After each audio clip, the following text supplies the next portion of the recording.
So now we've entered the SNES trilogy. This is definitely paid attention to a lot more than the original NES trilogy, because it's supposedly where Final Fantasy starts to get pretty good. For this review for Final Fantasy IV, we'll be looking at the GBA version of the game, as 1, I'm a pretty big GBA fan, and 2, I'm not too big of a fan of some of the changes the 3D remake has. That and, well, I'm kind of a fan of GBA soundtracks. You're gonna have to just get over that. I'm sorry, I like that, you know?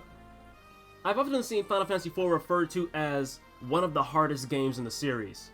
I mean, I don't know. Seeing as I was playing the GBA version, which is apparently supposed to be harder than the SNES version, and I didn't have too bad of a time with it, I mean, I guess I'm not really too worried about the rest of the series. Now, if there is something as hard, if not harder than Final Fantasy IV, feel free to correct me on this. Keep in mind, I'm going into this cold, so I'm making my way up, and I'm not really sure what to expect in the future. Also, keep in mind, this game is being played on active with a speed of 1. So, your experience with Final Fantasy IV may not quite be the same as mine if you're not playing on active with the speed of 1. Something I must say about Final Fantasy IV though. It seems to be the 25-hour apology to people who had gripes with the original trilogy.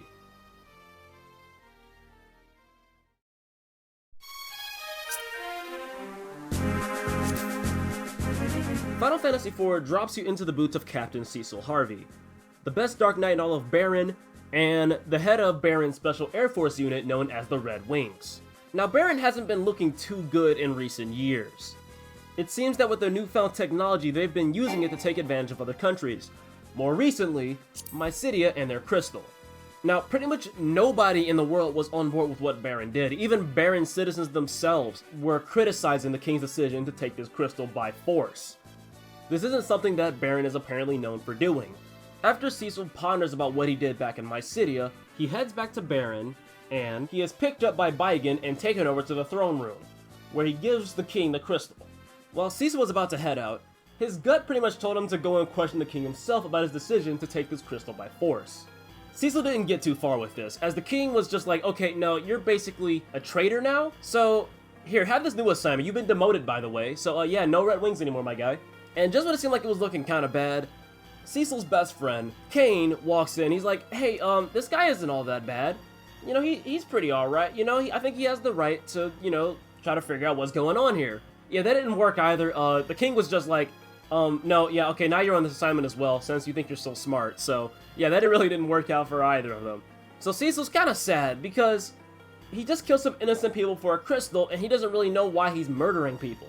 His girlfriend, Rosa, walks up to his bedroom, you know, just as he's pondering over the night. And she's really curious, you know, like, what's going on with Cecil, and why does it seem like as soon as he came back, he's just going out to leave again?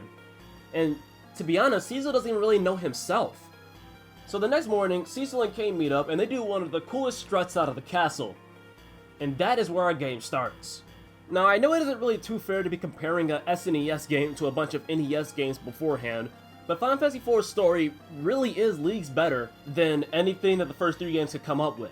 I mean, you got sadness, anger, betrayal, even depression, depending on how you view it. I like how Final Fantasy IV takes the theme from FF2 where nothing goes right, and it just gets so bad in Final Fantasy IV sometimes, and I really like that. Final Fantasy IV also knows how to do a build-up to a villain, unlike Final Fantasy III, which was just kind of like, oh yeah, by the way, Xandy is here, have fun. Final Fantasy IV did it differently.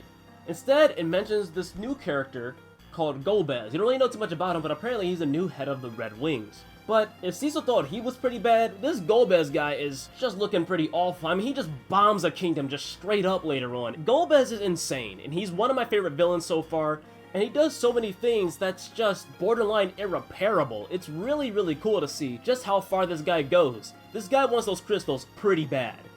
Oh yeah, they are looking for the other crystals. They're not just gonna, like, beat up the Mysidians and just take the one crystal and call it a day. No, they want everything, obviously. But I'm not gonna say the story is perfect. It does have some issues with it. Sometimes it kind of shapes the player's experience a little bit, both in story and in the gameplay department. There are some questionable things here and there, but you know, we'll get to that a little later.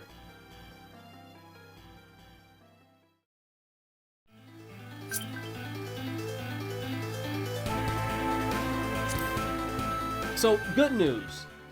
Square Enix is working on tech that they actually know how to use, so Final Fantasy IV actually looks pretty dang good. Now keep in mind, this is a little different because the GBA version of this is an enhanced port that does a bunch of cleanup, but also keep in mind, this is a port, not a remake like the Dawn of Souls games. So high detail cutscenes don't really exist anymore, at least for a while that is. And you're gonna notice that some sprites have a notable lack of frames in their animation. I mean, it's because this game was originally a 1991 game, so it didn't have much to work off of. The GBA was kind of in its own league because at that point, the tech was getting pretty refined. And to be honest, having played this game all the way through, it doesn't really need a remake. I mean, the game is fine as it is. That being said, if you want to play the 3D remake, I mean, you know, have fun. Oh, also, good news, portraits are back. But again, due to how the original game was, you only get one type of portrait for each character. They don't represent emotions like they did in Final Fantasy II. But that being said, the characters still get the message across pretty well when they're trying to express something, either through their sprites or through the writing itself. They do a pretty good job of representing how the characters feel. And I'm also a really big fan of how vibrant this game's look is. This game looks like it's made out of candy sometimes. Must I say it? Do I have to say it? Do I have to say it? The soundtrack is good. I mean, come on now. This is Nobuo Uematsu, we know how this goes down. So once again, there's a bit of a thematical shift in the style of music. So Final Fantasy IV is pretty militant and sentimental. Now if you guys don't know me, I have a bit of a weak spot for militant soundtracks. I mean, I don't really know what it is. I think it's the kind of straightforward, organized manner in which the music is done. I really can't tell you because I'm no music expert, but personally I've always been a pretty big fan of militant soundtracks. But the sentimental stuff in Final Fantasy IV is also really good. Things like Rosa's theme, and even the overworld theme to a degree is pretty dang good. My favorite example to give, probably, is the Prelude theme. I mean, you know the iconic...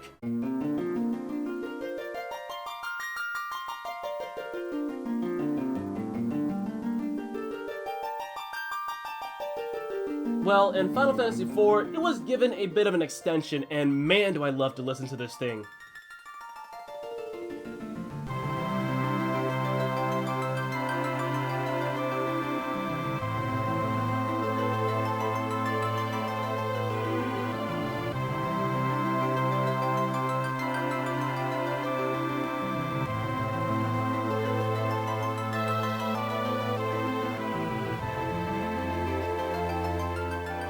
Do you hear this? I want to cry right now.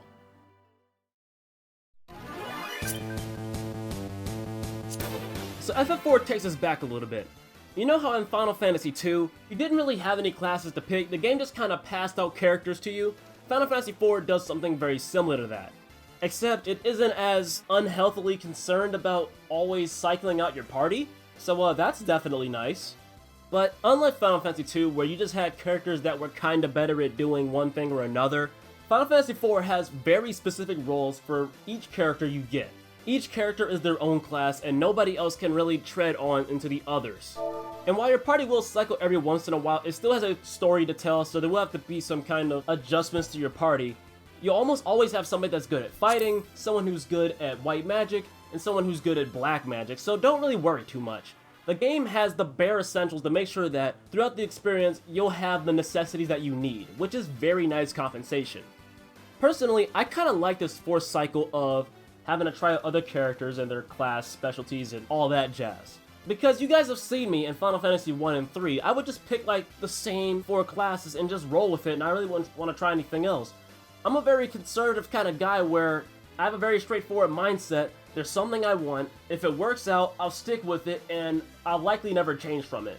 Now, I don't mind playing that way, but I do like how Final Fantasy IV is like, no, try out these other guys, at least give them a shot. But it isn't like Final Fantasy III where it broke your arm if you didn't want to try another class. Final Fantasy IV is not mean like that. Final Fantasy IV has got your back, man. Of course, with all these characters that have exclusive classes, there's gonna come the weapon proficiency system that we've talked about for like 3 games now.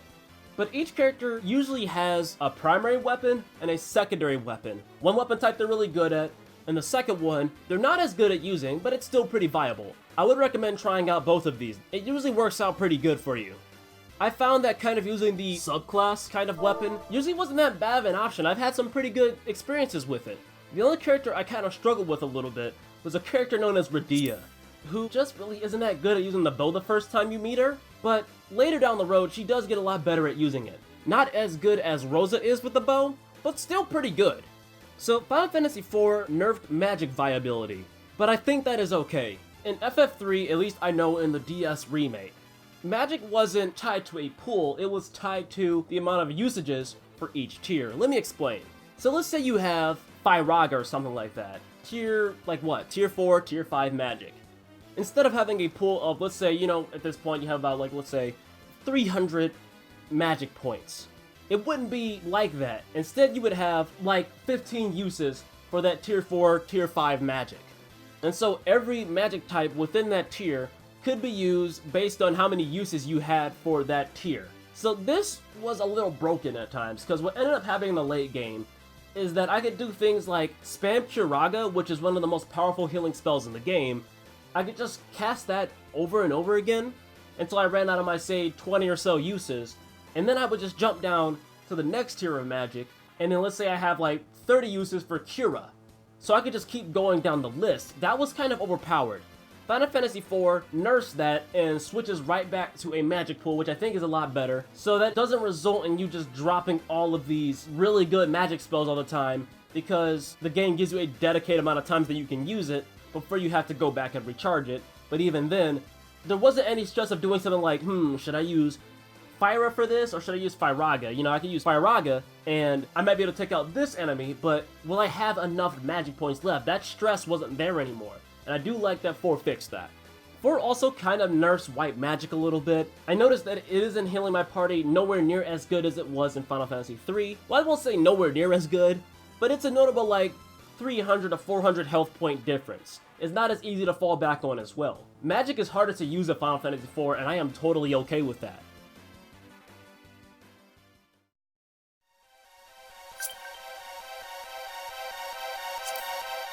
So still going about on the quality of life decisions that Final Fantasy IV is making, the level layout has been revamped, and for the better, I'd say. So the dungeons were made to be a little more comprehensible, yet still complex. Comprehensible as in it's pretty easy to identify where you're going, but complex as in there's still twists and turns you have to make. Sometimes you have to go through maybe one door or another, but generally it isn't too hard to figure out where you need to go. And there is also a nice emphasis on exploration so that you can go about and find better loot, maybe find some potions, some useful items, etc. One of my favorite decisions that Final Fantasy IV makes with dungeon design is to include save points. People might find this a little scrubby, but I kind of like what Final Fantasy IV did with it. Because in Final Fantasy III, you know, I didn't mind having to take a mental note of where I was going, where I was at, did the music change, did the layout change, you know, that was fine. But what was a little tedious was, you know, once you find that out, you know, leaving the dungeon immediately, teleporting out, running all the way to an inn, coming all the way back, saving at the doorway, and then running all the way back up to the boss room. It needlessly padded out the game. So what does Final Fantasy IV let you do? At a save point, you can, well, 1, save the game, obviously, and 2, you can use a tent or a cottage to fully restore your HP and MP. HP being hit points and MP being magic points, in case you guys don't know for whatever reason. I think this is also good compensation for dungeon length in Final Fantasy IV, because dungeons in Final Fantasy IV are notably longer than what they were in the last 3 games. And to have these save points scattered about, well, when I say scattered about, I mean just 1 or 2 save points. This game doesn't span you with save points. It's just usually you have 1 save point around the halfway point and a save point around the boss of that dungeon. Although, depending on how long the dungeon is, it might just be 1 save point. It depends on how long it is, but usually you're not going to see any more than 2 save points. So do you like secrets from Final Fantasy III? They weren't really all that hard to figure out, but they were kind of cool. Had a pretty good time with them. Well, yeah, I hope you like secrets, because FF4 has them, like, freaking everywhere. They're all over the place. And a lot of them really aren't that easy to figure out sometimes. Now, of course, some of it is just trial and error, bumping every wall to see which one works. But sometimes FF4 pulls some pretty clever stuff. Maybe it's looking for a groove in a wall that doesn't look quite right, or maybe you need to use your knowledge of how close you can even get to something, and then maybe turn a certain direction to reach that secret. I mean, it's some pretty cool stuff that FF4 pulls off. and the rewards in FF4 are pretty dang awesome. I would definitely encourage that you get into a good habit of looking for secrets, because the end game is tough at times, and I would recommend trying to find all of the best equipment that you possibly can. Again, just keep in mind that these secrets aren't all that easy to get sometimes. In fact, sometimes you get some monster in a boxes, and usually these monsters are pretty tough. Just keep in mind that if you find a secret area and it has a bunch of treasure chests in it, if you run into a bunch of like Usain Bolt ogres, I mean, you know why. Like, just be careful, alright? But the one thing I like so much about Final Fantasy IV is that it's so subtle, but the game seems to very much encourage player engagement with the world of it. Either through exploring dungeons, or even if it's just going down a linear path or so, it just seems like overall they are a lot more fun to traverse. You're probably going to see in this footage that I check a lot of walls because I'm just itching. I'm like, is there something I'm not seeing here? If I see a secret that I can't reach, it starts to bother me, and usually I want to scour everything and look for any kind of clues that the environment gives me so that I can reach that secret. And I'm glad to say that every attempt I have made to try to find a secret weapon stash or secret item, I have successfully found. Sometimes it took a minute, but I did find it. And I gotta tell you, it feels pretty good. FF4 is really good at making you feel good. That is a good thing.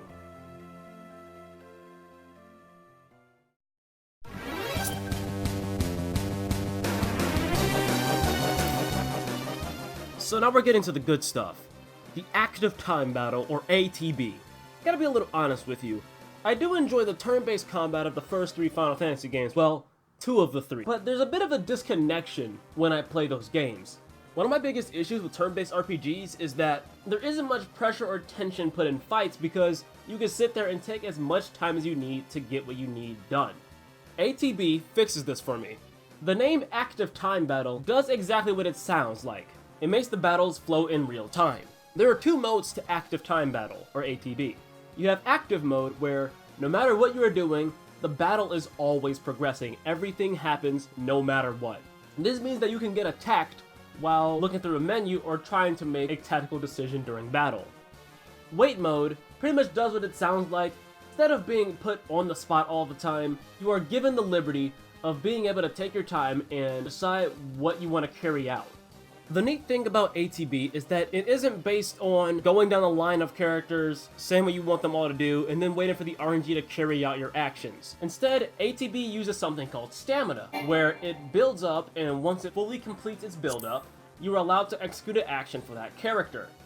Along with this, characters now have a set amount of time it takes them to execute an action. This seems to be based on how fast they are at actually being able to carry out the action, because I've noticed that it seems like some of the stronger abilities that I've messed around with when I fought weaker enemies seemed like they was faster to pull off overall. So I think it's a matter of how fast they are to pull it off relative to how fast the opposition is.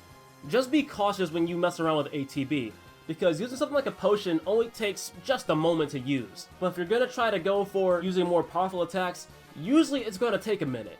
The outcome of battles are a lot more precise, and I really like that. A frustrating aspect of really all 3 Final Fantasy games is how you would try to come up with a plan, but sometimes the RNG of battle would go against you and things wouldn't quite go as planned. For example, let's say that someone's in pretty bad shape and they need healing immediately. So maybe you want to use some healing magic or some kind of potion or some other method of getting their health back up to speed. But because the enemy got a higher initiative priority, they end up getting the first hit, and they might go right for that person that was dying and knock them out, which results in your character just wasting their magic or wasting their healing item. That's happened to me a good chunk of times, really in any turn-based RPG that I've played. It's a pretty irritating aspect of a lot of them. Another example I can think of, somebody is down and you want to bounce them right back into battle. So you form a plan. You get 2 characters, and you want one character to revive that down person, and then another character to heal that person. And let's say you've already kind of did the math in your head, you know who's faster than the other person, and you're like, alright, this guy, revive him. That guy, heal them. Alright, so you have a plan. Usually this will go pretty alright. I haven't had too many times where this has messed me over like this, but I've had a couple occasions where it turns out that the person with the healing priority gets the higher initiative check, so they end up healing the corpse, and then the other person revives them. But the person who was revived doesn't get the former benefit. So you end up just wasting some magic or a potion or whatever. What Active Time Battle brings to the table is less gameplay interjections, which is really, really good. I mean, call it scrubby if you want, But I didn't really care too much for the fact that I would try to come up with a plan, or have some kind of attack order, or some kind of strategy to help somebody, buff my team, do whatever I need to do. But because the game says, no, let's do it that way, I ended up getting messed over in some sense. I really didn't care for that. This seems to be an issue that Final Fantasy IV addresses in the most direct fashion possible. If you were to ask me, putting the game on active mode with a battle speed of 1, or active 1 as we'll call it, produces the most satisfying outcome in fights. Because you're thrown into battles, and you're encouraged to come up with a strategy as fast as possible before you get beaten to death. Now, I understand why people don't like this format, because it puts a whole lot of pressure on you to hurry up and look through your menu, and some people just don't like being rushed, or they simply cannot keep up with it. But I understand why some people say that this is a, quote, race to avoid getting supernovaed, which, to be honest, that is kind of true. But at least in my case, I really like the challenge that's put up against me, and I think that this can only help me personally. You may have noticed in previous videos that when I displayed the combat and was flipping through the menu, I would occasionally flick through it pretty thoughtlessly, seemingly having trouble making up my mind. This happens for two reasons. One, the fact that there is no pressure when looking through the menus means that I can take as much time as I want, which my bad attention span subconsciously responds by not bothering to remember anything in there at all. Two, my scatterbrain behavior often starts plans without finishing them, causing me to realize this mid-plan and immediately want to try something else, to which I end up canceling that as well. Active 1 is very anti this behavior. I really liked how characters were a lot more vital and were a lot more than just somebody I could use to heal my party once I was outside of battle. This was different. Looking back at my footage, it was kind of neat to see how I started off still kind of in my bad habits that I've had from Final Fantasy 1 to 3 and before. But as I played the game more, I started adapting more to it, understanding that I need to keep track of who was going to be ready and what I was going to do once they were up next. The only flaw I can think of with this game's combat isn't even really with the format itself, it's actually with how the game reacts to active time flow. Every time an enemy's stamina builds up, or an action from either party is going to be carried out, the game locks up for just a brief moment. When I just started playing this game, this kind of threw me off quite a bit, because as I was trying to adapt to the speed of the gameplay, the freezing would screw around with my reflexes and sometimes I'd end up doing an undesired action.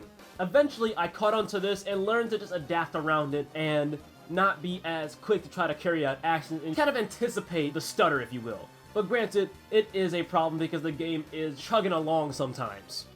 After several hours of understanding the battle mechanic and learning each character, I found Final Fantasy IV to be a bit hard to put down. As you guys know, of course, I like the first three Final Fantasy games, even if 2 is the most dysfunctional amongst the three, but I really wouldn't say that any of them are really addicting. When I would play these games for a really long time, it was for two reasons. One, because I wanted to get to the later Final Fantasy games and I'm not skipping a game, and I have a bit of a high tolerance for Final Fantasy games. Normally, I can only play a game for so long, you know, like an action game, even Doom 2016, or Serious Sam, or something of the like, but Final Fantasy, I find it really easy to sit and play it for a long time. But Final Fantasy IV is different. The constant pressure that you can give yourself is very fun to me. In fact, it was even getting to a point where I would play this game late into the night, and eventually I was like, okay, no, I've got to go to sleep, man. And as I was laying there in bed, I was annoyed at the fact that I couldn't keep playing the game because I had to get my rest. And by no means am I trying to discredit Final Fantasy III for everything it did, trying to keep the player from trying out all these brain-dead strategies. I'm not saying that at all. Final Fantasy III was still a step in the right direction. But now playing Final Fantasy IV, 3 feels more like a stepping stone to that better difficulty, if you will. Without a doubt, the best display that Active 1 has to offer is the boss battles. Man, they are so fun on Active 1. All of a sudden, these boss battles felt like a true mental endurance test. You're thrown into a bad situation, this boss is probably fast, they probably hit hard, what are you going to do? If you want to see me acting at my fastest in Final Fantasy IV, these boss battles is the place to go to. Sometimes in the first 3 Final Fantasy games, I'll get put into a bad situation, and I might panic a little bit and I might make some rash decisions. But in Final Fantasy IV, I'm playing on Active 1. If it's a pretty tough boss, you really don't have any room to panic. So you don't want to end up making a decision you regret, because that might just be the deal breaker and you might go down after that. And so what would usually happen is that if I failed a boss battle, which happened every once in a while, I really wouldn't get all that frustrated, because I'm like, next time around when I get to that boss battle, I need to try something different. I need to act faster. I need to understand whether or not I should attack or use magic or whatever that character's specialty is. I suppose the thing I like so much about Active 1 is that you can shift all of the blame onto you. It's not the game's fault, you just gotta get better at it. So, if this game's combat mechanics are so good, I think we should take a look at the characters, shall we?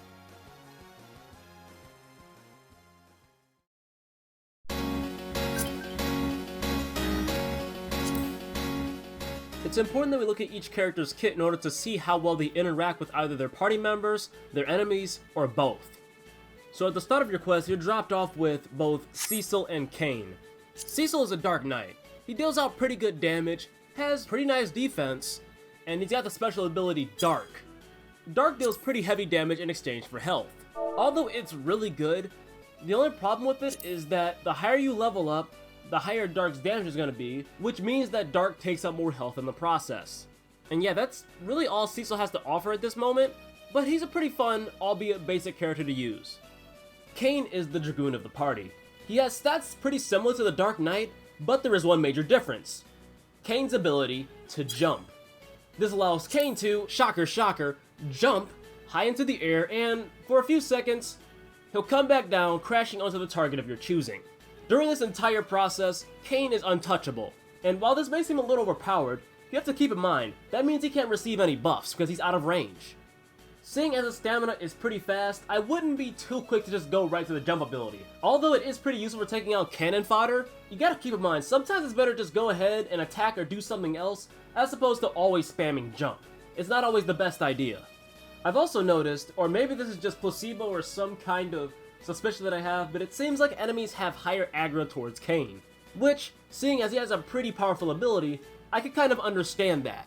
But even though there's really only one thing that's special about Kane, I would say his selling point of being able to disappear and come back with powerful damage is a pretty cool game changer at times. I would definitely keep your eye on this guy.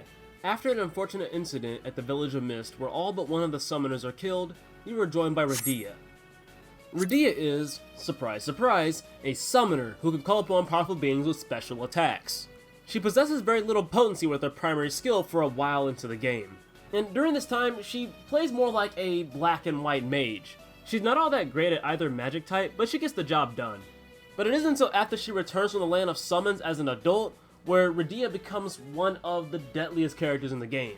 Her highlight abilities are Titan, which has Gaia's Wrath, which is a really powerful earth attack and is pretty reliable for dealing damage to most enemies. Just don't use it on flying enemies, it's an earthquake attack and it just won't work at all. Asura, with her ability Atsura, picks a random buff and applies it to your party. It can only pick 3 buffs though, the buffs being Revive, Protect, or Heal. Really nice thing about Asura as well is that she cannot be countered by Reflect magic, so she can apply a buff to your party and that won't get bounced back to the enemy. And of course, how can we forget Bahamut with his iconic Mega Flare, which you can actually only earn once you defeat the Leviathan. The only downside of getting this extensive summon roster is the fact that Radia loses the ability to use white magic, and her black magic develops a lot slower. But that being said, I would not ignore Radia. I would definitely say that out of all the party members you'll get, she definitely ages the best. I can't even really think of a time where I really wanted to switch her out because, I don't know, she's just pretty solid. Soon after you get Radia, you get another character called Tella, who is looking for his daughter Anna. Tella is a sage, which is nothing more than a super mage, which is able to cast both black and white magic, all tiers at that. Although, unfortunately, Tella's been going through some kind of issue and apparently he hasn't been able to use all of his tiers of magic. But thankfully, he does remember them later on into the game, in which he does become one of the strongest characters in Final Fantasy IV. The one downside to a Sage though is the fact that their magic pool just kinda sucks. Like, it kinda makes sense because they can do everything, but their magic pool tends to be pretty dang limited. You're gonna notice that the Summoner and the White Mage jump way ahead of the Sage in terms of magic pool capacity. After Anna is unfortunately killed by Golbez's men, we get a temporary hiatus from Tella, and we meet up with some more characters. Rosa, Cecil's aforementioned girlfriend, Edward, and Yang. Rosa's pretty straightforward. She's a white mage, so it won't take long to describe what she does. She heals, she protects, she keeps the overall stability of your party going. But she does have a knack with bows. Rosa has an ability called Aim. which is kind of a slightly delayed version of Rosa's standard attack, where her precision increases and her damage increases. Now, of course, with Rosa being a white mage, this damage is not going to be all that great, and you'll especially see this as you get later into the game and enemies get tougher and bosses get stronger. But obviously, with her being a white mage, that is her primary job, healing and protecting your party. I would definitely rely on Rosa for your heals. You can swap her out at the end of the game if you want, but you'd really have to grind. I mean, if you really like grinding, then I guess go for that. You know, if you hate yourself or something. And then we have Edward. I don't like Edward. Not as a character, but as a party member, this guy sucks. He feels more like a cheap white mage than really anything else. He has an ability called Sing, which can remove status ailments. I mean, I guess that's pretty alright. And he also has Heal, which heals your party for, you know, a small portion. Neither of these abilities so far cost magic, by the way. I mean, I guess that's nice, but I mean, it really ain't all that great. Edward also has Hide, where he can just leave the scene. Similar to Kane's jump ability, Edward can't receive any bonuses, but he also can't get attacked. And usually without the player's consent, Edward will just hide on his own if his health gets low, which I guess is pretty neat, but considering that I'd rather use like anyone else, it's whatever, man. He's a pretty cool character, but as someone to use in battle, I just don't like him. He's easily my least favorite. On the flip side, Yang is awesome. I love Yang. This guy is amazing, and he is easily my favorite party member.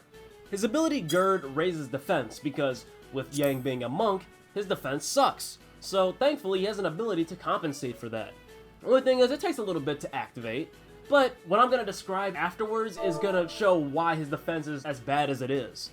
Yang gets another ability called Kick, which is similar to Cecil's Dark ability, but it doesn't cost any health. And obviously this Kick ability is going to be weaker than Dark, which it is.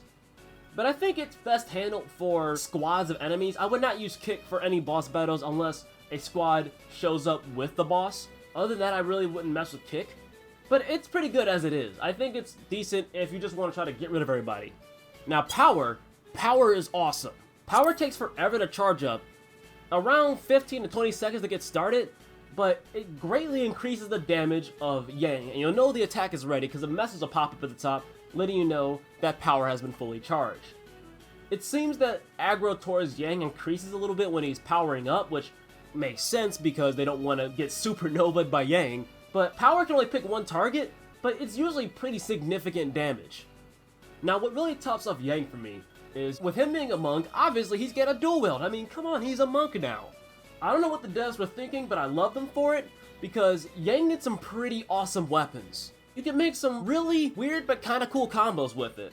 The combo I like the most is when I had one claw that could confuse enemies, and another claw that can make enemies fall asleep. They should have given me this power. In fact, it's kind of funny because you could actually stack the abilities on top of each other. Yes, you can knock a monster out and make them go to sleep, and then confuse them while they're asleep. Yeah, you could actually do that. In fact, I got a really funny moment one time where Yang knocked out a monster and made it go to sleep, confused that monster, and then another character came in and paralyzed that monster. So that monster was just kind of like tripping on the ground, like just tripping out. And I can't lie, I got a pretty big laugh out of that. I really like that. Combine all these upsides with really fast speed, and you have yourself a pretty awesome kit. Yang just has so much tactical usefulness that I really wouldn't pass up on this guy. Especially since if you're playing the advanced version of Final Fantasy IV or anything afterwards, you actually have the option to swap out characters. So, when you get swapped out of Yang, because eventually that does happen, I think you should go back and get him. Because, I mean, the guy's just awesome. So later on, your party devises a plan to infiltrate Baron and steal an airship. This is completely foiled by the Leviathan because he decided that he wanted to just kill everybody. So unfortunately, Cecil is stranded by himself.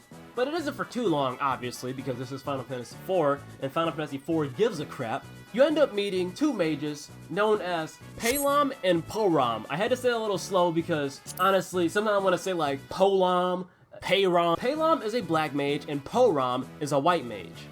It's pretty straightforward. I've already explained the white mage, and if you guys have been following me, you already know what a black mage does. I really don't need to say anything here, except for the fact that these two characters, they're twins. They have an ability called Twin. Twin takes forever to execute, but it does have a pretty cool result where the two twins cast one magic attack that's usually pretty dang lethal. Like, it hurts kinda bad. This raises every enemy's aggro towards the twins. make sure that their health is up high and maybe even cast some Protect on them before you try to do anything fancy with Twin. But other than that, I mean, it's really straightforward stuff. Peilon's a black mage, so obviously I like him. Haram is nice because, I mean, she's a white mage. I mean, it's like, this is FF1 stuff, man. I really don't know what to tell you. My only issue with these guys is that when you first get them, their levels are kind of low. So I had to spend a little time grinding them out a little bit because they were getting their butt whooped by everything, and that was really, really annoying. I'm just kind of on the middle ground. I mean, it's like I could take them, but I could also leave them, you know? So as for my boy Cecil, we end up going to Mount Ordeals where he goes to redeem his sins, you know, for murdering all those people. After this, Cecil becomes a paladin. Unfortunately, we lose our beloved ability Dark, but Cecil gets some perks that are just so much better and worth the trade-off. The first really nice perk is that you get to wield holy weapons. These weapons are pretty much the strongest things you'll get in the game. You don't see them too often. In fact, I can only think of like 3 holy weapons. One of them you find, and the other 2 you have to do side quests to get. Only Cecil can hold them, and holy weapons are pretty dang awesome. The other nice perk is having the ability to cast low-tier white magic. Obviously, Cecil can't be a white mage or be a fill-in for that part, because then he'd just be a tanky white mage. But the fact that they even cast low tiers of it, that's pretty nice. But Cecil has one ability that I really, really like about him, and that is cover.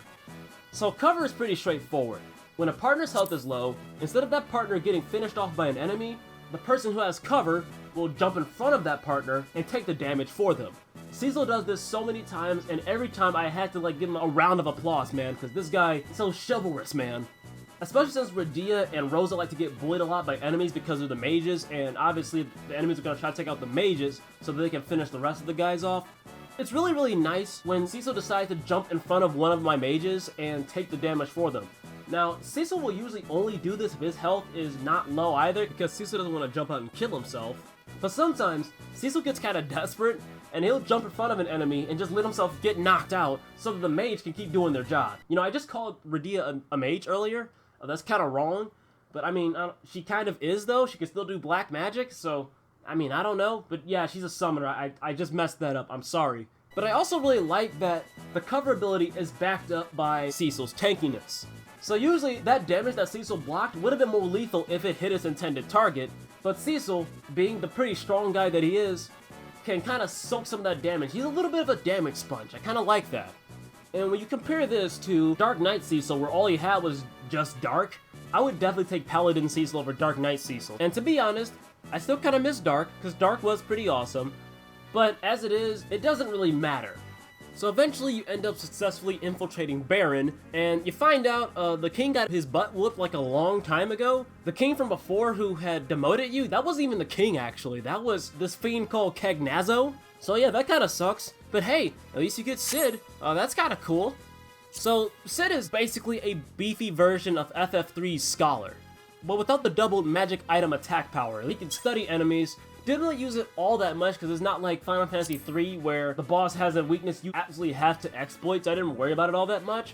But I mean, it's there if you're really curious or if you really want to whoop this boss as hard as you can. Frankly, Sid is a little bit of a glass cannon, but you can make him a whole lot better in the endgame as he becomes a lot stronger, and his glass cannonage, if you will, is more lopsided, which is what we want.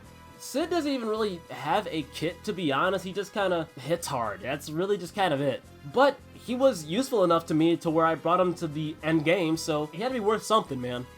Much later into the game, you are joined by our last pre-finale party member, and that is Edge, who ran into one of the 4 fiends, Rubicanti. Edge has special magic known as ninjutsu, which seems like beefier black magic that he can only use so many times because his magic pool is really, really bad.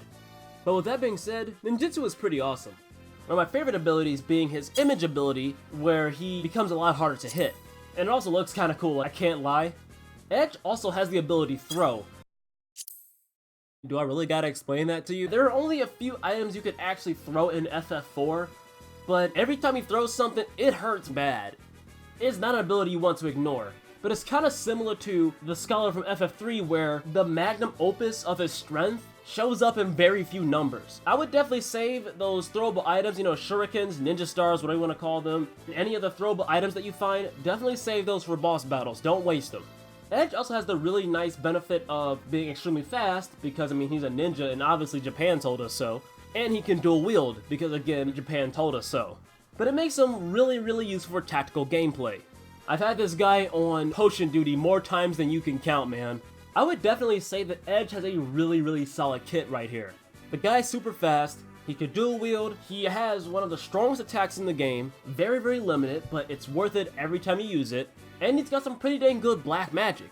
Unique black magic at that. While I actually didn't bring him into the finale with me, this guy's not a bad pick at all. But still, at least have him as something to consider when you're heading into the finale. The really neat thing about Final Fantasy IV's character roster is that even if you think a character's kit is a little underwhelming, sometimes finding them the right weapon can prove that they can be so much more. A really good example of a game changer like this is the Blood Lance, which functions very similar to the Blood Sword from FF2 and 3. You know, you damage an enemy, that damage is converted into health, you get that health. Just make sure that you don't attack an undead enemy, as just as with the Blood Sword, you'll usually hurt yourself kind of badly because you'll hurt yourself and you actually give that health to the undead foe. So yeah, be careful about that. But yeah, the Blood Lance for Kain works pretty well because now it's a matter of, do I stick on the ground and attack the enemy a few times to build up my health, or do I want to jump, ensure that I don't get hit, come crashing down, get greedy with that, and get more health from it. That's up to you. But it opens up a new door of opportunities, and I think that's pretty neat. It's for this reason that I really, if I haven't convinced you before, seriously, search for secrets. Secrets house some of the best items in this game, and they're very fun to mess around with. The only thing that wasn't so cool is that one time, Kain left the party, and he left one of my best weapons, and he kind of just like threw it into the vortex, and I never saw that secret weapon again. I got really annoyed. It was the Sleep Sword, which made enemies fall asleep. It was pretty awesome, and I'm kind of mad. Kain, why did you do this to me? Final Fantasy IV has a flow very similar to Final Fantasy I. It wasn't very often that I got stuck at a certain point of the game because there was some unfair, you gotta go grind kind of nonsense going on. That wasn't really the case. Usually I just had to get better at the ATB format, which is great. Another neat thing is that hot zones really aren't all that common in Final Fantasy IV. In fact, I can't even think of one off the top of my head right now. Other than the bonus dungeons, which are pretty much automatic hot zones, but they're bonus dungeons, so it kind of speaks for itself here. I guess you could consider the Magnetic Cave a hot zone, but not really. It's just more of a dungeon with a really annoying gimmick to it. So this guy called the Dark Elf stole a crystal from the Trojans.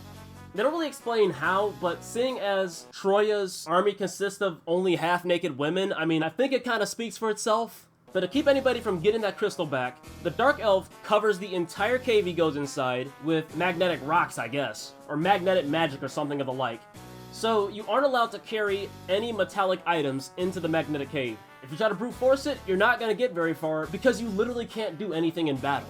So you're forced to go out, equip weaker equipment, and roll with that until the very end where you confront the Dark Elf. Of course, your equipment sucks, so he's beating you, but before you can get whooped completely, Edward is like, oh shoot, wait, these guys are in danger. I forgot exactly how he found out. And this magic harp that Edward gave you earlier is telepathic. So Edward plays this harp, and it goes through the harp that you had, and it removes the magnetic curse, allowing you to re-equip all your metallic items and just beat the crap out of the Dark Elf. So I guess that was kind of cool, but that dungeon just sucks. There are also a few bosses in Final Fantasy IV that share that similar energy of annoyance. Most specifically, these kind of bosses I like to call puzzle bosses, where it requires some really specific thinking to try to figure out how to beat them. I really don't care for those too much. And there's really only two kinds of them. You have the Supernova boss, which has an attack really strong, and you're either trying to race to not get hit by that Supernova attack, or you're trying to figure out how can you improve yourself so that the Supernova either doesn't hurt you as bad or misses you completely, which is the more desired option, of course. The worst case of this is your fight with Barbaricia, because she has this ability called Maelstrom. I mean, I don't know if she used it the first time, but I don't really remember her using it. But the second time you fight her, she really likes to use Maelstrom, and it drops your health down to single digits every time, and it's really, really annoying, and it allows her to just make some easy picks on your team. I really don't care for that. The other kind of puzzle boss is the Staller boss. Now, the Staller boss usually has really good defensive game, and their whole goal is to stall the battle out so that you eventually run out of resources and you lose to them. This isn't necessarily the worst case of it, But there's this boss called the CPU core. This guy comes with 2 other little CPU nodes. One node attacks, the other node defends the CPU core. The defensive node always applies 3,000 health points. That's the only thing it does. And if you can't figure this out the first time, you're just gonna be sitting there forever. And if you destroy both of the nodes, then the CPU core temporarily turns into a supernova boss, where it keeps using something called Glow 199, which is a one-shot attack. What I found out you had to do was destroy the defensive node and just beat the life out of the CPU core without destroying the attack node. You do that and you're ace. But unfortunately, even though it's a pretty easy boss once you find out you can just destroy the defense node, the boss battle is just kind of boring because you just keep doing the same thing over and over again. Attack, attack, attack, heal, attack, attack, heal. That's not fun. But the best thing about this puzzle boss issue is that it's mostly exclusive to bonus bosses, which kind of makes sense because they don't want you getting that really good loot. So it's really not that big of a problem, and in the main game, you're not going to see too many of these puzzle bosses. I wouldn't worry too much. As for the flow of the story, Final Fantasy IV is pretty safe, and characters don't really get character arcs, they're just more like character climaxes. You know, they start in one place and all of a sudden they're like, oh yeah, I'm here now. You know, I'm like, okay, you know, I guess that's cool. But I do kind of like Cecil's character arc, even though it isn't as explored as it could be. Cecil, before he becomes a paladin, he's all worried about all the sins he's committed. So he goes up to Mount Ordeals to reflect upon his actions, like literally reflect upon his actions. There's a big old mirror in the room. His dark side manifests into, I don't know, just kind of the Dark Knight. And the key to beating this fight is to actually not fight the Dark Knight, because the whole purpose is to take that violence and anger out of yourself. And if you just keep fighting the Dark Knight, you're kind of defeating the purpose. So I will say that was actually pretty cool. Final Fantasy IV is often good about having characters exit and re-enter the scene quite naturally. My favorite recurrence of a character has to be Rydia. Rydia was previously presumed dead after she was swallowed by the Leviathan off-screen. Look, if you guys have played any RPG before, you know that if a plot-critical moment happens off-screen, that's probably not the final say-so. So much later into the game, you have another one of your occasional run-ins with Golbez, and as usual, he kicks your butt kind of hard. But this time he gets kind of close, as Golbez knocks out the rest of your party, except for Cecil obviously because drama. And before Golbez can finish off Cecil with his Dark Dragon, the Mist Dragon interjects and uses their minty fresh breath to kill the Dark Dragon and wound Golbez. Soon after that, Rydia, now an adult, charges by Cecil's side, frees him from his bind, and the boss battle begins. I mean, this sister shows up in here with a new hairdo, a new stylish getup, and some green high heels, complete with awesome summon abilities and awesome black magic. Fellas, tell me why I shouldn't put a ring on it. But uh-oh, it's complain time. You know, it wouldn't be a RoberOnocle video without it. So check this out. The only legitimate party member death in Final Fantasy IV is Tella, the old battle axe. He ends up dying because he cast Meteor on Golbez, but Tella was so old that his body couldn't handle casting the magic ability, so he ended up whooping himself? So your first fake out is with Pelom and Porom, where after defeating Cagnazzo, you end up getting caught in one of Golbez's traps, where he's gonna flatten you with 2 walls. Pelom and Porom don't want this, so they end up casting Break on themselves, which turns them into stone. And unfortunately, this is self-enabled, so it cannot be undone. Don't know about you, but that sounds like a death to me. There's a similar situation with Yang. Once you get to the control room in the Tower of Babel, you defeat these goblin guys, but before they bleed out, they smash up the console, which is designed to, I don't know, just kind of blow up the dwarves, I guess? So, to fix this, Yang pushes everybody out of the room, and I guess he's gonna sabotage the sabotaged consoles so that he can stop the dwarves from... I really don't know what they were gonna do to the dwarves. They were just kind of like, hey, it's the ultimate attack. I mean, I really don't know what they were trying to do to them, but it's implied that Yang dies because the door closes and the room explodes. None of these characters die. The twins are saved due to the Elder in Mysidia developing some kind of magic that can free them from their self-enabled magic. And Yang was brought back because Square didn't want him to die, I guess? But you fellas out there that play Final Fantasy IV, you guys know there's a fake out far worse than anything I just mentioned. So, this clown Cid, this guy defies all logic. Let me explain. So, after handling your business at the Tower of Babel, actually in fact, where Yang was presumed dead, you were chased by Golbez's troops, and even though your airship, the Enterprise, is good, Golbez's airship is just a little better. It's catching up to you.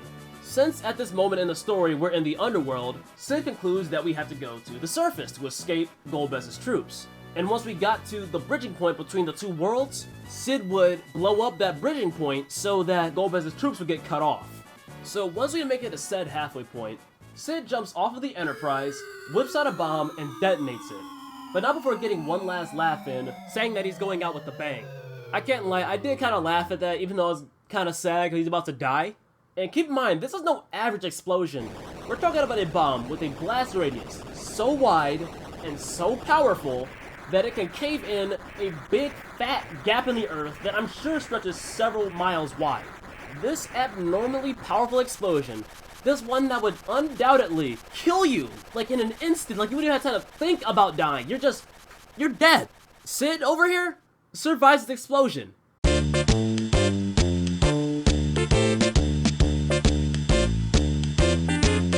Keep in mind, not only did he basically look a nuke in the face, but he also had to fall all the way back down on the ground, and I'm sorry, but that guy should have been resting in pieces. There is nothing to salvage from that. So I ask you, how? How did he not die from this? This genuinely confuses me. Like he might as well put the bomb in his mouth. And the game has the nerve to fake you out again. Sid goes to upgrade the Enterprise, and then once he gets back into bed, goes silent for a moment. And they even play the death music before Sid starts snoring. You know, like the nerve of this game. Now, granted, I did kind of laugh at that, but still. Now, this isn't necessarily a complaint of my own, but some people were kind of hung up about how Kain as a character was handled throughout Final Fantasy IV, because very early on into the game, Kain ends up betraying you. And for a good while, it looks like he's pretty content with not being friends with Cecil anymore. But then eventually they back it up with how he was mind-controlled, and the actions he was doing weren't really his own, and yeah, it's a little cheap, I can't lie.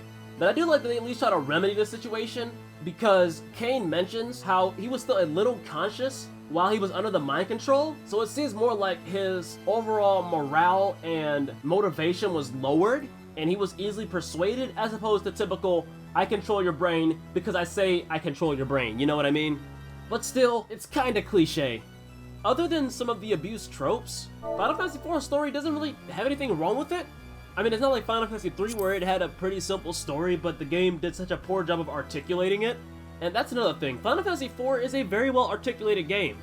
But if you're strictly looking for character depth, you're really not gonna get much further than Cecil with his interactions with Kain and Rosa. Now, even though he is so simple, I actually really like Cecil Harvey as a character, because he's a really honest guy. He doesn't really try to have any emotional interference when he's interacting with other peers. Although the man is not perfect, every once in a while, he will get caught up in his emotions because he is a very emotional man. You gotta give the guy a pass. He just killed a bunch of people. Honestly, I just kinda like him, you know, he's a pretty alright guy. Very noble, very honest, very conservative in nature. Guy's got an image to protect and uphold. But yeah, Final Fantasy IV's story can be easily topped, and I've been seeing it topped. This is not anything special. But what matters to me most is that Final Fantasy IV's story is coherent enough and it gives you a reason to keep fighting. And in this case, I kind of found Golbez as a motivation to keep fighting through the game, because this dude just has success on top of success, and he's just messing you up every time.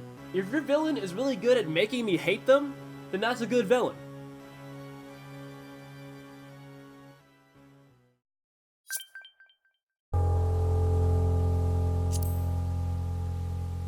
So Final Fantasy IV's thematical transition is a little strange, because what starts off as your usual fantasy setting, as set up by the first 3 games, the last third of Final Fantasy IV seems to be kind of deeply rooted in science fiction, which caught me off guard a little. I mean, I know, beforehand we had a high-tech tower, and then a little high-tech laboratory, but space stations and high-tech laboratories isn't something new. Because we saw this in Final Fantasy I. The Flying Fortress is a huge spaceship. But unlike Final Fantasy I, Final Fantasy IV commits to this thematical shift. And it's not like I have a problem with it, not at all. It's just, it's different. All of a sudden, we've got giant robots, we've got alien invaders from space, we have spaceships. So after brainwashing Kain for the second time, Kain gives Golbez the last crystal. So with all crystals in hand, Golbez only has one destination now, the moon. Put into the perspective of a guy that's never seen a spaceship before, and Cecil doesn't really know what to do anymore. So the king of the dwarves, Giat, instructs Cecil to go to Mysidia, where he can get help from the Elder. And the Elder immediately knows what to do. Him and his colleagues pray out to whatever god they have, and a spaceship emerges from the water not too far from Mycedia itself. This spaceship is known as the Lunar Whale, and it's pretty awesome. Not only does it come with the absolute unit that is the Fat Chocobo, but you can also instantly recharge your health and magic points and any other stats that you need reset. Now having the means to reach Golbez, Cecil sets up coordinates to head for the moon to finish the job. So once you make it to the moon, you meet a guy there named Fusoya or Fusoya, I don't really know how you pronounce that. He's a sage. They call him a Lunarian, but he functions just like Tella, so he's a sage. That's what I'm calling him. Fusoya explains that the Lunarians discovered Earth several eons ago, and were basically like, hey, these guys kind of suck, so let's wait for them to evolve by sleeping. Also turns out that one of those guys that were going to sleep was a guy by the name of Kluya, Fusoya's younger brother, who happens to be the dad of Cecil. So yeah, Cecil's an alien. But of course, somebody's gotta mess it up. There's a Lunarian named Zemus. His whole thing was basically, hey, these guys might evolve past us and beat us up. So how about we beat them up first? Obviously, the Lunarians did not like that, so they forced him to go to sleep by, I don't know, moon magic. And despite this, Zemus's mind, for whatever reason, was still fully conscious as he was asleep, and he was able to corrupt those on Earth. And I think you see where this is going.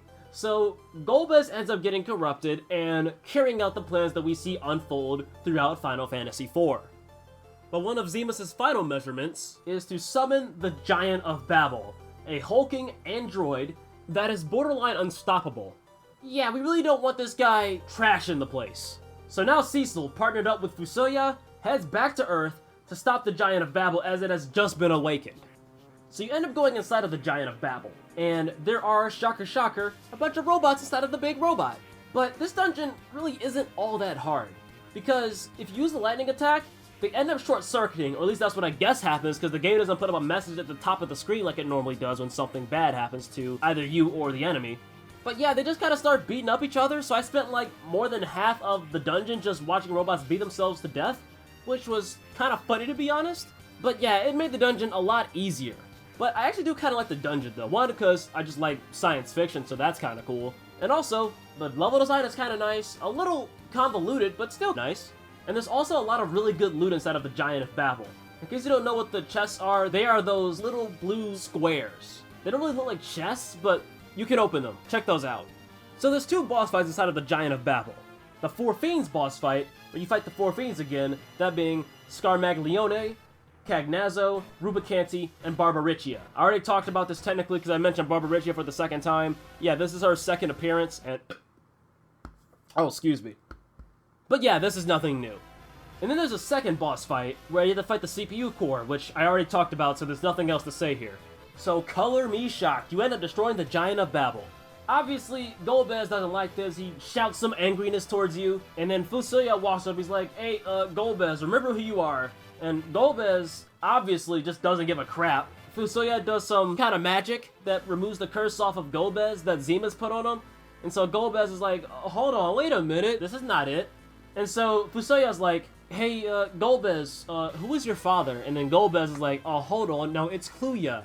And then Cecil's like, now wait a minute, now that's my dad too. And then it turns out they're brothers. So Golbez is like, time to kill Zemus. And Fusoya's like, yeah, sure, let's do that. And they just go to the moon. How they get to the moon, they don't really tell you because they don't take your spaceship, but I don't know, they just kind of get there. So now you have one final destination, the center of the moon. Okay, so to put it short, I was not ready for the center of the moon, so I had to make some preparations. In fact, I was around level 43, level 44 when I was under-leveled and under-equipped for it. Does this sound familiar?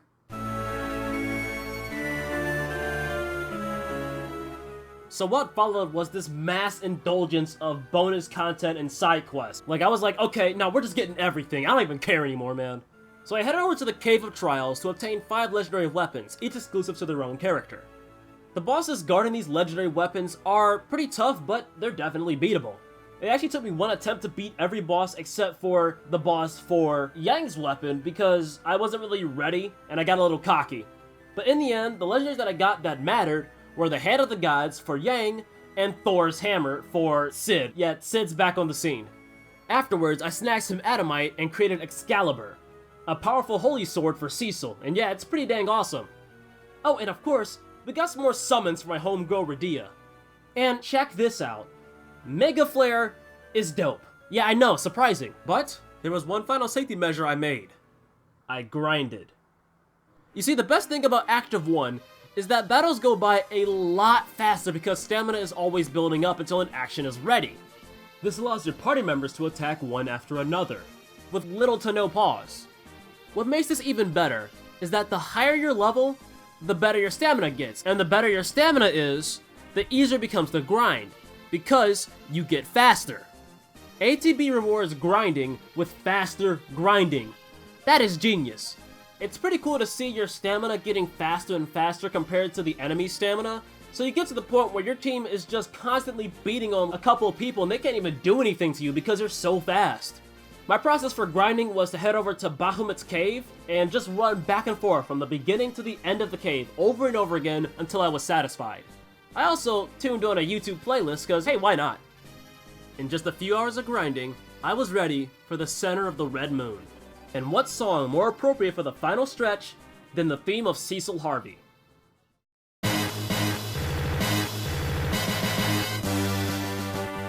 The Lunar Subterrane is really not a hard dungeon. I would say it's a little harder than the Tower of Babel, but not by much. But what's pretty neat is that it's filled to the brim with a bunch of good loot. But getting that good loot is a different story. Pretty much all these bosses guarding this high tier loot are supernova bosses. So yeah, be careful. The trickiest bosses for me was Plague and Dark Bahamut. Plague, or as I like to call him, One Shot Wazowski, has an ability called Doom, which is a death clock based on your stamina. Once the timer is up, you instantly die. There is no exception. What makes it worse? You can shake this effect off. Once the clock starts ticking, you better hope that you finish that battle or you're just gonna die. But what makes this so tricky is the fact that, one, Plague activates Doom the moment the battle starts. You cannot get around this. The other issue is the fact that Plague keeps casting haste on your entire party. So the death clock just starts to speed up. Turns out that the trick to beating Plague is that you actually need to roll into the battle with all of your party members down, but one of them, of course. And as soon as the battle starts, revive one party member, depending on who you feel is the most important at that very moment. So as you revive people, have those revived allies continuously attack Plague. And see, Plague is very, very particular. So when a new party member gets up, Plague recasts Doom on everybody. This also resets the clock for people who already have Doom casted upon them. See what we're getting here? Plague is like, oh shoot, these guys are getting up. So he's spamming Doom all the time, and it eventually got to a point where everybody was up and going ham on Plague. And when the death clock was casted on everyone, I had Sid whip out his hammer and just knock himself out with it, and then I brought him back up again. And then we ended up killing Plague. But it turns out that he really wasn't even that strong of a boss, it was just countering that clock. Dark Bahamut, which I actually kind of found on accident, is a lot more straightforward. He has a stronger version of Mega Flare, which speaks for itself, hits everybody, hurts a lot more. And Dark Bahamut also has Flare, which is a special fire attack that singles out one target, which I presume is a lot easier to pull off than Mega Flare because otherwise, why would Dark Bahamut have a weaker attack? But this battle is purely a battle of the wits. Just make sure that your party is fully healed up. In fact, you get a save point beforehand where you can use a tent or a cottage and save so that you don't have to go all the way back to Dark Bahamut, which is very nice by the way. And just make sure that you have the skills and the levels and the equipment to beat him. So after offing Dark Bahamut, you get the Ragnarok, a holy weapon even stronger than Excalibur. Similar to the Ultima from Final Fantasy III, the Ragnarok shoots your stats up and just hurts pretty bad. So after grabbing all the essentials and making it through that one really obnoxious part of Lunar Subterrane where you keep encountering bosses, which thankfully you can teleport away from, it's time to face Zemus himself. You see in the final room that he's actually being killed off by Fusoya and Golbez, and quite easily at that. But obviously, it ain't that simple. So Zemus' soul emerges from the carcass, now filled with more rage than before, and becomes Zeromus, an evil spirit being. And Zeromus ain't messing around. In an instant, he just knocks everyone down and incapacitates them. So it isn't looking too good. Cecil crawls over to Golbez and grabs the crystal as a last measure of desperation, not even with a reason to do this, but it shows just how bad it was getting. But hold on a second, everybody on Earth ain't having that. The elder of my city is like, hey everybody, pray to God, and so they do that, and everyone gets back up. Now seemingly stranded out in the middle of space, you only have one task left to do. Whip out that crystal, show it to Zeromus, and reveal its true form.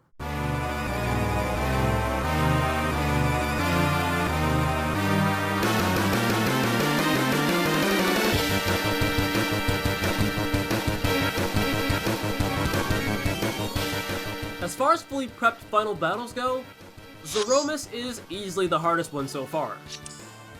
His ability Black Hole cancels out any buffs or benefits you get from magic. Bio deals actually pretty mediocre damage, believe it or not, but Zeromus' next two abilities are the ones you want to look out for. Zeromus' version of Flare deals incredibly heavy damage to a single target. It's pretty much insta-death to whoever gets it. Then there's the infamous Big Bang, which pretty much everybody hates, and I can see why. Thankfully, because Zeromus has 3 other attacks that you can use, Big Bang is not used as often as it could be. With that being said, every time Big Bang is used, you will feel it. And hey, this means absolutely nothing in the context of the fight, but every time Big Bang is used, the background moves the other way. I mean, come on, that's kinda cool. I can't lie, the fight was pretty tough, and my heart was racing like the entire time, but after just barely keeping my entire party alive for the finale, we defeated Zeromus in exactly 5 minutes. Now how satisfying is that? And while Zeromus' death is a little drawn out, it's definitely a nice payoff after going through all that stress and trouble and nearly having a heart attack every time Big Bang happened. After Zeromus' true death, Fusoya ponders whether or not the humans have already evolved past the Lunarians. And since everything is going according to plan again, Fusoya heads back to the chamber with his fellow Lunarians. But not without being joined by Golbez. Similar to Leon in FF2, Golbez feels that he has no place in the world anymore. I mean, how can you go back to planet Earth and be like, hey, I'm the guy who ruined all of your lives, but hey, I'm here. You know, I can understand why he doesn't really want to go back to that. And Cecil was kind of feeling a similar way. He actually didn't want to say goodbye to Golbez, but after his friends were like, hey Cecil, you little punk, actually say something to your brother before he leaves you forever, Cecil decides, well, you know what?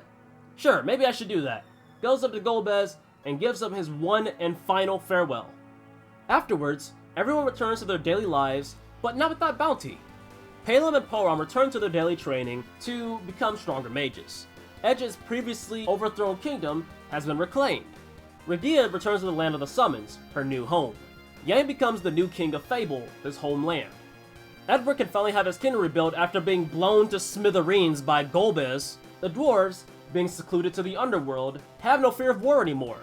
However, it isn't completely happy. Kane feels that with everything that he's done since he was Golbez's right-hand man for a couple portions of the game, he feels that he has no place hanging out with Cecil and Rosa anymore. So he makes plans to go to Mount Ordeals to go through a similar process that Cecil did. But most importantly, Cecil and Rosa have become the new king and queen of Baron, and they're having a wedding soon. But just as they're getting ready to have the wedding, in his bedroom, Cecil hears his brother's voice, just once more, telling him, so long. And, with nothing left to be seized but the day ahead of him, Cecil heads over to the throne room, all of his friends are there, his soon-to-be wife is there, and they get married. All the characters look at the screen and wave goodbye.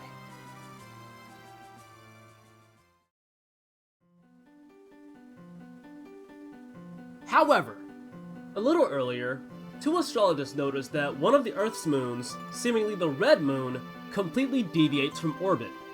It's gonna be a while before we return to this saga, but King Cecil Harvey will return in Final Fantasy IV Interlude and Final Fantasy IV The After Years.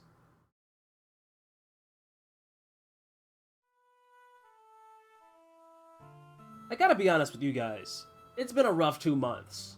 Final Fantasy II and III both received a verdict of mixed, both for their own major issues.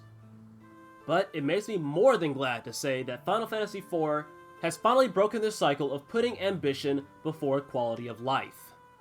I know I've praised this game pretty much to the point where it's lost all meaning, but it's really amazing to see just how much of an improvement Final Fantasy IV made upon the formula.